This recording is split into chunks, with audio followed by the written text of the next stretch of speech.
Hello friend, देखिए क्या कर रहे हैं ये बाबू बहुत अच्छा। सचिन, इनका नाम है सचिन और ये चूड़ी मिला रहे हैं, वो भी लेडीज का।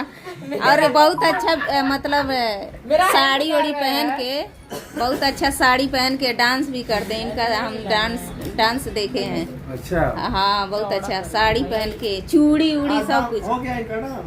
हाँ, नहीं अभी नहीं हुआ है। आज होगा ना? हाँ। चलिएगा, हम भी लोग देखेंगे। और इधर भाटिया जी हैं। वाह वाह वाह, क्या बात है। बड़ा अच्छा लगा आज यहाँ पर सबसे मुलाकात हो गई। हाँ। ये सब दर्द कर रहा है। छठ के महापर्व पे सब लोग थके हुए हैं, लेकिन तभी भी वीडियो बन रहा है। भाभी का सपोर्ट करिए, सब लोग आगे बढ़े, मस्त रहे, फुल वॉच करिएगा। Thank you. और इधर हेलो दोस्तों, नागेंद्र उजाला जी। ये देख रहे हैं आप लोग, ये नेपाल का सबसे खतरनाक चाकू है।